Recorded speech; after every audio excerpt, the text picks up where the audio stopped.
សួស្តីបងប្អូនអ្នកគ្នាថ្ងៃនេះគឺជួបជាមួយសម្បត្តិសាជាថ្មីមកទៀតហើយថ្ងៃនេះផងដែរគឺខ្ញុំនឹងបង្ហាញជូនបងប្អូនអ្នកគ្នាអំពីរបៀបការយើងបាទដាក់ admin បាទន័យថាយើងដាក់បន្ថែម admin ទៅកាន់ page របស់យើងបាទដើម្បីការពារ page របស់យើងពីការបាត់បង់ផងដែរបងប្អូនដែលមាន page ល្អៗបាទក៏ដូចជាមាន follow ច្រើន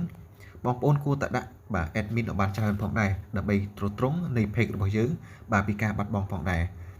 ចឹងយើងខូច admin មួយគឺយើងនៅ admin មួយទៀតដើម្បីទ្រទ្រង់នៃ page របស់យើងបាទ admin គឺជា account កាន់ page បើន័យថាជា account Facebook កាន់ page ណាបាទសម្រាប់បងប្អូនដែលគាត់ជាអ្នកថ្មីគឺគាត់អត់សូវដឹងថា admin ជាអ្វីទេបាទ admin គឺជា account បាទកាន់ page បាទចឹងយើងជាម្ចាស់កាន់ page បងប្អូនបាទគួរតែបាទដឹងនៃអត្ថន័យនៃ admin បងប្អូនអរគ្នាបាទចឹងថ្ងៃនេះគឺខ្ញុំនឹងបង្ហាញជូនបងប្អូនអរគ្នាអំពីរបៀបការយើងដាក់បន្ថែម admin បាទទៅកាន់ page របស់យើងបាទចឹងដើម្បីយើងដាក់ admin បានអ្នកនរគ្នាចូលមកកាន់ account Facebook របស់យើងចឹងមកបាទហើយបន្ទាប់មកអ្នកនរគ្នាមើលមកខាងលើដែលមានរូប profile របស់យើងហើយក៏មានសញ្ញាត្រី3នៅនឹងដែរយើងចុចលើវាចឹងមកបាទបន្ទាប់មកយើងចុចពាក្យថា page បាទបន្ទាប់មកយើងទៅជ្រើសរើសយក page មួយបាទបងប្អូនចង់ដាក់ admin បន្ថែម admin ទៅកាន់ page មួយណាបងប្អូន select លើ page មួយហ្នឹងទៅណាបាទអញ្ចឹងខ្ញុំចង់ដាក់ admin បាទ page មួយបាទអញ្ចឹងខ្ញុំជ្រើសរើសយក page ខាងក្រោមគេនេះចោះបាទចម្រើន short film នេះដើម្បីបន្ថែម admin បាទកាន់កាប់ page របស់ខ្ញុំបាទអញ្ចឹងខ្ញុំចុច switch account ទៅកាន់ page របស់ខ្ញុំបាទបន្ទាប់មកបងប្អូនបាទវាបង្ហាញទម្រង់បែបនេះបងប្អូនមើលមកខាងលើបងប្អូនចុចសញ្ញាក្បាលមនុស្សនឹងមកបាទបន្ទាប់មកយើងចូលមកកាន់ account page របស់យើងអ្នកនរគ្នាណាបាទអញ្ចឹងបាទដើម្បីយើងដាក់បន្ថែម admin បានបងប្អូនមើលមកខាងលើដែលមានរូប profile របស់យើងហើយក៏មានសញ្ញាត្រី3នៅនឹងដែរអ្នកនរគ្នាចុចលើវាអញ្ចឹងមកបាទបន្ទាប់មកអ្នកនរគ្នាបាទ scroll មកខាងក្រោមរកពាក្យថា setting and privacy បើជាភាសាខ្មែរគេដាក់ថាការកំណត់ឯកជនភាពអញ្ចឹងយើងចុចលើវាអញ្ចឹងមកបាទបន្ទាប់មកអ្នកនរគ្នាមើលមកខាងលើបងប្អូនចុចពាក្យថា setting បាទបើជាភាសាខ្មែរដាក់ថាការកំណត់ណាបាទយើងចុចលើវាអញ្ចឹងមកអូខេចឹងអ្នកនរគ្នា scroll មកខាងក្រោមណាបាទ scroll រកពាក្យថា page setup អីចាអ្នកនរគ្នាបាទចុចពាក្យថា page setup ដល់មកបាទបងប្អូនដែលមានរូបសញ្ញាទង់ជ័យណាយើងចុចលើវាចឹងមកអូខេមកដល់ចំណុចនេះបងប្អូនអ្នកគ្នាបាទបងប្អូនរកពាក្យថា page access ដែលមានរូបសញ្ញាកូនសោហ្នឹងណាបាទអញ្ចឹងបងប្អូនចុចលើវាចឹងមកបាទបន្ទាប់មកវាបង្ហាញនៅទម្រង់បែបនេះបាទនេះគឺជា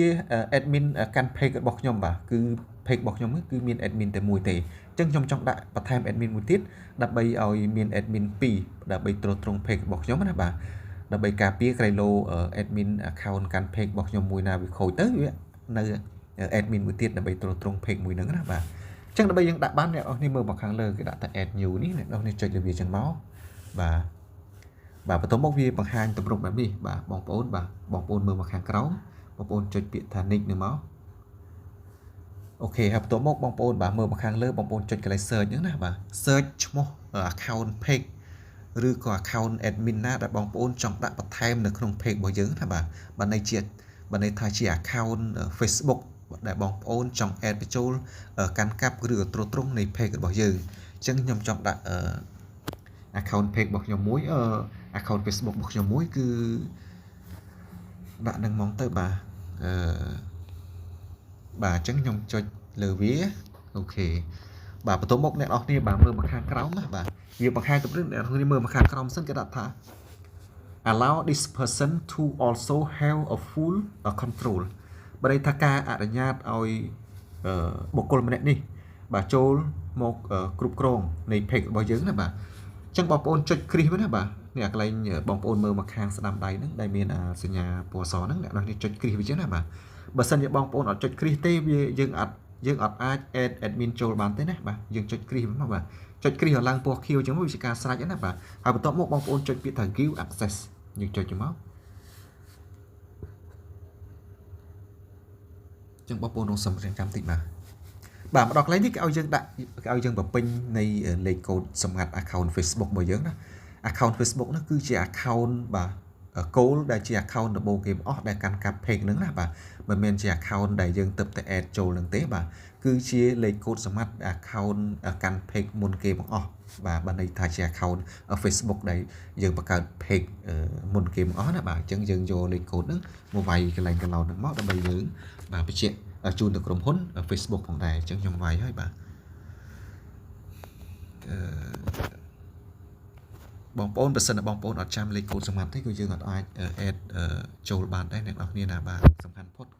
Facebook របស់យើងគឺត្រូវតែចាំលេខកូដសម្ងាត់បាទហើយបើសិនបងប្អូនអត់ចាំលេខកូដសម្ងាត់ទេបងប្អូនទៅបដូរលេខកូដសម្ងាត់ថ្មីមកសូមបងប្អូន add បញ្ចូលទៅណាបាទអញ្ចឹងបងប្អូនដល់ពេលដែលយើងដាក់ដូរថ្មីអញ្ចឹងយើងគួរតែកត់ទុកឲ្យត្រឹមត្រូវណាបាទកុំឲ្យពិបាកយើងពីបិសានៅក្នុងការបដូរលេខកូដសម្ងាត់ផងដែរអញ្ចឹងបន្ទាប់ពីយើងបំពេញលេខកូដសម្ងាត់អ្នកនរគ្នាចុចពាក្យថា confirm នឹងមកបាទបងប្អូនសូមរងចាំតិចណាបាទបងប្អូនអ្នកគ្នាចឹងគេទាមទារលេខកូដមកតង់ទៀតណាលេខកូដនេះគឺជាលេខកូដដែលក្រុមហ៊ុន Facebook គេផ្ញើមកកាន់ Gmail ឬក៏មកកាន់ Facebook notification បាទអញ្ចឹងបងប្អូនសូមរងចាំតិចសិនណាបាទចាំមើលគេផ្ញើមកសិនណាបាទយើងរងចាំគេតិចសិនទៅបាទដូចជាគេអត់ផ្ញើមកទេយើងទាញមកចឹងសិនណាបាទទាញចឹងណា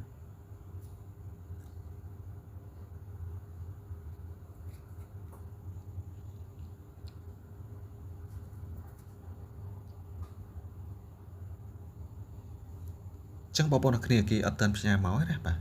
ចឹងខ្ញុំទៅសុំទៅឆែកនៅក្នុង Gmail សិនក៏លោកគេផ្ញើទៅកាន់ Gmail ណាបាទខ្ញុំចុចថយវាអស់សិនមកខ្ញុំចូលទៅកាន់ Gmail សិនក៏លោកគេផ្ញើទៅកាន់ Gmail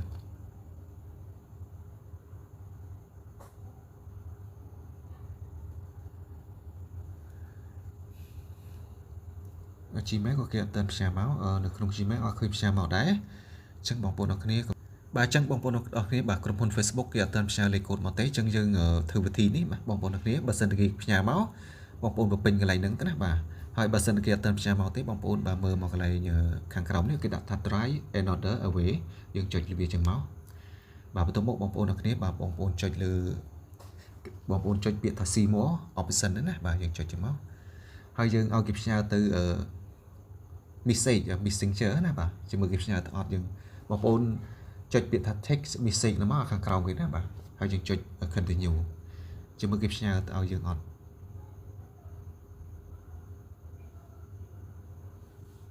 បាទឲ្យយើងរងចាំរយៈពេល3នាទីសិនបាទ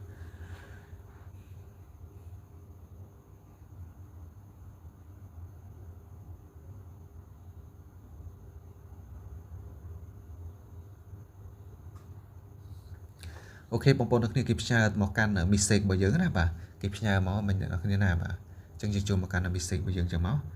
បាទនេះលេខកូដដែលគេផ្ញើមកមិញណាអ្នកនរគ្នាបាទ131 447បាទ131 447បន្ទាប់មកបងប្អូនបំពេញលេខកូដដែលគេផ្ញើមកហើយបងប្អូនចុចពាក្យថា continue មកណាបាទអញ្ចឹងយើងចុចពាក្យថា confirm អូខេអញ្ចឹងរួចរាល់ហើយបងប្អូនអ្នកគ្នាបាទយើងរួចរាល់ហើយណាបាទអញ្ចឹងមិញ admin មាន admin account កាន់ page របស់យើងមានទី1ឯណាបាទឥឡូវយើង admin យើង add បញ្ចូលមិញមួយទៀតហ្នឹងគឺវាបាន2បាទដើម្បីយើងកាន់ page មួយហ្នឹងណាបាទដើម្បីត្រួតត្រង page របស់យើងការពារ page របស់យើងផងដែរហើយចំណុចបន្តទៀតចាំវីដេអូក្រោយគឺខ្ញុំនឹងបង្ហាញជូនបងប្អូនទាំងអស់គ្នានៅវគ្គក្រោយទៀតគឺខាងក្រោមនេះ add new នេះគឺការ add បាទ account admin ផងដែរប៉ុន្តែវាគ្រាន់ថាលក្ខខណ្ឌនៅក្នុងការ add បញ្ចូលហ្នឹងគឺវាអត់ពេញលេញជាមួយនឹងការយើង add ខាងលើនឹងទេណាបាទអញ្ចឹងវាមានតួនាទីខ្លះfunction ខ្លះនៅក្នុងការគ្រប់គ្រង page មួយហ្នឹងបាទបើយើង add ខាងលើគឺបាទគឺមានសិទ្ធិពេញលេញនៅក្នុងការគ្រប់គ្រង page ក៏ដូចជាបាទមានផុសក៏ដូចជាបាទលុបចង់លុប page មួយហ្នឹងក៏បានដែរបាទអញ្ចឹងបានន័យថាការយើង add ខាងលើហ្នឹងគឺមានសិទ្ធិពេញលេញនៅក្នុងការគ្រប់គ្រង page មួយហ្នឹងបាទចង់លុបចេញក៏បានចង់ធ្វើអ្វីមួយក៏បានដែរបាទអញ្ចឹងបានន័យថាបងប្អូនដែលយើងដាក់ admin ហ្នឹងបងប្អូនគួរតែបាទប្រុងប្រយ័ត្នកុំចេះតែដាក់បាទជួនកាលមិត្តភ័ក្តិឬក៏អ្នកណាណីដែលមិនស្គាល់បងប្អូនចេះតែ add ចូលមកគេអាចឆក់យក page របស់យើងបានបាទគេឃើញ page យើង view ច្រើនគេយក page របស់យើង